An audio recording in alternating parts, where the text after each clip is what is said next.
Hi friends, ಎಲ್ಲರೂ ನೋಡ್ತಿದ್ದೀರಾ agri form students channel. ಯಾರೆಲ್ಲ ನಮ್ಮ ಚಾನಲ್ ನೋಡ್ತಿದ್ದೀರಾ ಎಲ್ಲರಿಗೂ ನಮಸ್ಕಾರ. ಯಾರೆಲ್ಲ ಅಗ್ರಿಕಲ್ಚರ್ ಪ್ರಾಕ್ಟಿಕಲ್ ಎಕ್ಸಾಮ್ನ ಬರೀಬೇಕು ಅಂದ್ಕೊಂಡಿದ್ದೀರಾ ನಿಮಗೆಲ್ಲ ಸ್ವಾಗತ.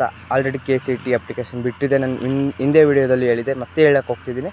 ಯಾರೆಲ್ಲ ಅಗ್ರಿಕಲ್ಚರ್ ಅಂದರೆ ಫಾರ್ಮ್ ಸೈನ್ಸ್ ಕೋರ್ಸ್ಗಳಿಗೆ ಬರ್ತೀರಾ ಎಲ್ಲರೂ ಅಪ್ಲಿಕೇಶನ್ ಹಾಕುವಾಗ ನೀವು CET ಅಂದರೆ ಅಗ್ರಿಕಲ್ಚರ್ ಪ್ರಾಕ್ಟಿಕಲ್ ಬರ್ತೀನಿ ಅಂತ ಆಪ್ಷನ್ ಎಂಟ್ರಿ ಕೊಡಿ. ಅಲ್ಲಿ ಕೊಟ್ಟು ನಿಮ್ಮ ನಿಯರ್ ಸೆಂಟರ್ನ ಸೆಲೆಕ್ಟ್ ಮಾಡಿ. ಮತ್ತು ಎಲ್ಲರಿಗೂ ಈ ವಿಡಿಯೋ ಇಷ್ಟ ಆದರೆ ಕೊನೆಯಲ್ಲಿ ಒಂದು ಲೈಕ್ ಮಾಡಿ ಸಬ್ಸ್ಕ್ರೈಬ್ ಮಾಡ್ಕೊಳ್ಳಿ, ಇದೇ ಥರ ವೀಡಿಯೋಸ್ ಅಪ್ಡೇಟ್ಗೋಸ್ಕರ. ಓಕೆ, ನೋಡಿ ಹಾಗಲಕಾಯಿ ನೋಡಿ, ಲೀವ್ಸು ಈಸಿಯಾಗಿ ಕಂಡುಹಿಡಿಬೋದು. ಓಕೆನಾ, ನೋಡಿ ಫ್ಲವರ್ ಯೆಲ್ಲೋ ಕಲರೇ ಇರುತ್ತೆ, ಇದೆಲ್ಲ ಇಡ್ಬೋದು. ಹಾಗಲಕಾಯಿ ಆಲ್ಮೋಸ್ಟ್ ಆಲ್ ಇಡ್ತಾರೆ ಹಾಗಲಕಾಯಿನ. ಓಕೆನಾ, ಬಳ್ಳಿ ಟೈಪ್. ಇವಾಗ ನಾನು ನಿಮ್ಮ ಈ ವಿಡಿಯೋದಲ್ಲಿ ಆಲ್ಮೋಸ್ಟ್ ಆಲ್ ಬಳ್ಳಿ ಟೈಪ್ನ ತಿಳಿಸ್ತೀನಿ. ಓಕೆನಾ, ನೆಕ್ಸ್ಟು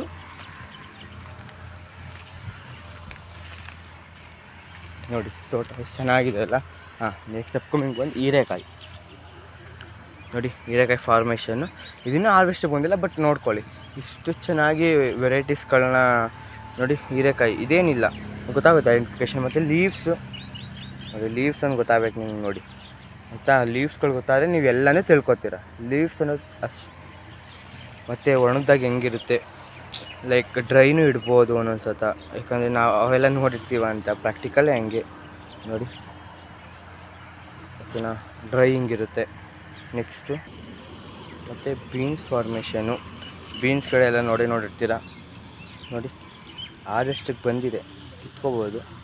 ಫ್ಲವರ್ ನೋಡಿ, ಫ್ಲವರ್ ಐಡೆಂಟಿಫಿಕೇಷನ್ ತುಂಬ ಮುಖ್ಯ ಆಗುತ್ತೆ. ಫ್ಲವರ್ಸಿಂದ ಒಂದು ಸತ ನಾವು ಕನ್ಫ್ಯೂಸ್ ಆಗ್ತೀವಿ, ಬಟ್ ಫ್ಲವರ್ ಇದು ಮತ್ತು ಕ್ರಿಶಾಂತಿ ಸ್ವಲ್ಪ ಕನ್ಫ್ಯೂಸ್ ಆಗುತ್ತೆ. ಡಿಫ್ರೆನ್ಸ್ ತಿಳ್ಕೊಬೋದು, ಆರಾಮ್ಸೆ ಡಿಫ್ರೆನ್ಸ್ ತಿಳ್ಕೊಬೋದು, ಏನು ತೊಂದರೆ ಇಲ್ಲ, ಆಯಿತಾ. ನೋಡಿ ವೈಟ್ ಫ್ಲವರ್ಸು. ಓಕೆನಾ, ನೆಕ್ಸ್ಟು ಬಂದು ಐಬಿಸ್ಕಸ್. ಇಲ್ಲ ಐಬಿಸ್ಕಸ್ ನೋಡಿರ್ತೀರ, ಇದ್ರದ್ದು ಬಡ್ಡಿಂಗ್ ಫಾರ್ಮೇಷನ್, ಮೊಗ್ಗು ಹೆಂಗಿರುತ್ತೆ ನೋಡಿ. ಲೀವ್ಸ್ ಕಂಡುಹಿಡಿಬೋದು, ಲೀವ್ಸ್ ಯಾಕೆ ಕನ್ಫ್ಯೂಸ್ ಆಗೋಲ್ಲ. ವೆರೈಟೀಸ್ ಇರ್ಬೋದು, ವೆರೈಟೀಸ್ ಎಲ್ಲ ಕೊಡೋಲ್ಲ.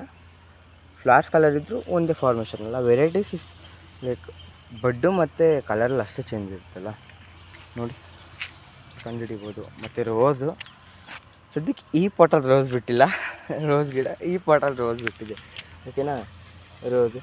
ಮತ್ತು ಮಾರಿಗೋಲ್ಡು ನೋಡ್ತೀವಿ, ಇನ್ನೂ ಫ್ಲವರ್ ಬಿಟ್ಟಿಲ್ಲ, ಬಟ್ ಒಣಗಿರೋದು ಇಟ್ಟಿದ್ದೀವಿ ನೋಡಿ. ಮಾರಿಗೋಲ್ಡ್ ಫಾರ್ಮೇಷನ್, ಮಾರಿಗೋಲ್ಡ್ ಫ್ಲವರ್ ಹೆಂಗಿರುತ್ತೆ ನೋಡ್ಕೊಳ್ಳಿ, ಆಯಿತಾ. ಈ ವಿಡಿಯೋದಲ್ಲಿ ಸ್ವಲ್ಪ ಮಾರಿಗೋಲ್ಡ್ ಇನ್ನೂ ಬಿಟ್ಟಿಲ್ಲ, ಬಟ್ ಹಿಂಗೆ ಹಾಕೋದಾಗುತ್ತಲ್ಲ ಮಾರಿಗೋಲ್ಡ್. ಓಕೆ, ಅರ್ಥ ಮಾಡ್ಕೊಳ್ಳಿ, ಏನು ತೊಂದರೆ ಇಲ್ಲ. ಮತ್ತು ರೋಸ್ ಐಡೆಂಟಿಫಿಕೇಷನ್ ಮಾಡಿರ್ತೀವಿ, ರೋಸ್ ಯಾರು ನೋಡಿರಲ್ಲ. ಓಕೆನಾ. ಮತ್ತು ನೆಕ್ಸ್ಟ್ ಓಕೆ ಫ್ರೆಂಡ್ಸ್, ನೆಕ್ಸ್ಟ್ ಬಂದು ಕೋವಾ. ಅಂದರೆ ಏನಂತೀವಲ್ಲ ನಾವೆಲ್ಲ ಇಷ್ಟಪಟ್ಟು ತಿಂತೀವಲ್ಲ, ಪೇರಳೆ ಹಣ್ಣು ಅಂತೀವಿ ನೋಡಿ.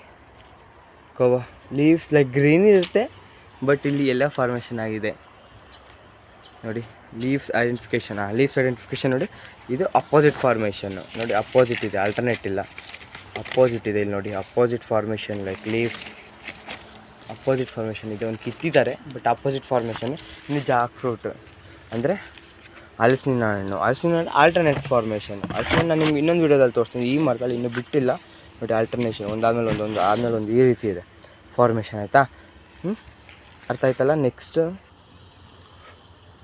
ಓಕೆ ಫ್ರೆಂಡ್, ನೆಕ್ಸ್ಟ್ ಬಂದು ಆಮ್ಲ ನೋಡಿ. ಆಮ್ಲ ಇವಾಗ ಎಷ್ಟು ಚಿಕ್ಕ ಫಾರ್ಮೇಷನ್ ಆಗ್ತಿದೆ, ಖುಷಿ ಆಯಿತು. ಆಮ್ಲ ಬಿಟ್ಟರೆ ಅಂದ್ಕೊಂಡೆ, ಬಿಟ್ಟಿವೆ ನೋಡಿ. ಲೀವ್ಸು ಇದು ಆಲ್ಟರ್ನೇಟ್ ಫಾರ್ಮೇಷನ್ನು. ಇದು ಮತ್ತೆ ಈ ಹುಣ್ಸೆಹಣ್ಣು ಇರುತ್ತಲ್ಲ, ತುಂಬ ಕನ್ಫ್ಯೂಸ್ ಆಗುತ್ತೆ ಲೀವ್ಸು. ಆಲ್ಮೋಸ್ಟ್ ಅಲ್ಲಿ ಲೀವ್ಸ್ ಗಿಡನೇ ಇಟ್ಟಿರ್ತಾರಪ್ಪ, ಕನ್ಫ್ಯೂಸಿಗೆ ಗಿಡನೇ ಇಟ್ಟಿರ್ತಾರೆ ಚಿಕ್ಕ ಪಾಟಲ್ಲಿ. ಬಟ್ ಕನ್ಫ್ಯೂಸ್ ಆಗಬೇಡಿ, ನಾನದು ನಿಮಗೆ ಬೇರೆ ವೀಡಿಯೋದಲ್ಲಿ ನೆಕ್ಸ್ಟ್ ಅಪ್ಕಮಿಂಗ್ ವೀಡಿಯೋದಲ್ಲಿ ತೋರ್ಸೋಕ್ಕೆ ಇಷ್ಟಪಡ್ತೀನಿ. ಏನಂದರೆ ಇದು ಲೀವ್ಸ್ ಇಷ್ಟು ಉದ್ದ ಇರಲ್ಲ, ಅದು ಹುಣಸೆ ಮರದ್ದು, ಮತ್ತು ಅಗಲ ಇರುತ್ತೆ, ಇಷ್ಟು ಉದ್ದ ಬರಲ್ಲ ಇದು ನೋಡಿ. ಕಾಯಿ ಆಮ್ಲಕಾಯಿ ಇದು ವೆರೈಟಿ, ಇದು ನೋಡ್ಕೊಳ್ಳಿ. ಇದೊಂದು ಸ್ವಲ್ಪ ದಪ್ಪ ಆದಾಗ ಫುಲ್ ಎಲ್ಲೋ ಮಧ್ಯೆ ಒಂದು ಫಾರ್ಮೇಷನ್ ಆಗಿರುತ್ತೆ, ಅದನ್ನು ನಾನು ನಿಮ್ಗೆ ತೋರಿಸ್ತೀನಿ. ಓಕೆನಾ, ದಪ್ಪ ಆಗಲಿ, ಏನು ತೊಂದರೆ ಇಲ್ಲ ನೋಡಿ. ಐಡೆಂಟಿಫಿಕೇಷನ್ ಇದು ಮತ್ತು ಇನ್ನೊಂದಕ್ಕೆ ನಾನು ಡಿಫ್ರೆನ್ಷಿಯೇಷನ್ ತಿಳಿಸ್ತೀನಿ, ಡಿಫ್ರೆನ್ಸ್ ಇನ್ ಬಿಟ್ವೀನ್ ಏನಿದೆ ಅಂತ, ಆಯಿತಾ. ಹುಣ್ಸಕ್ಕೂ ಇದಕ್ಕೂ. ಓಕೆ, ಯಾರೆಲ್ಲ ಈ ವಿಡಿಯೋ ನಿಮ್ಗೆ ಇಷ್ಟ ಆಯಿತು ಲೈಕ್ ಮಾಡಿ, ಸಪೋರ್ಟ್ ಮಾಡಿ. ಹಾಗೆ ನಿಮ್ಮ ಫ್ರೆಂಡ್ಸ್ಗಳಿಗೂ ಇದನ್ನ ತಿಳಿಸ್ಕೊಡಿ. ಆಲ್ಮೋಸ್ಟ್ ಅಲ್ಲೆಲ್ಲ ಕೃಷಿ ಮತ್ತು ಕೃಷಿನೇತರ ಕೋರ್ಸ್ಗಳಿಗೆ ಬನ್ನಿ, ಕೃಷಿಯನ್ನು ಮುನ್ನಡೆಸೋಣ ಅಂತ ಹೇಳ್ತಾ ಧನ್ಯವಾದಗಳು.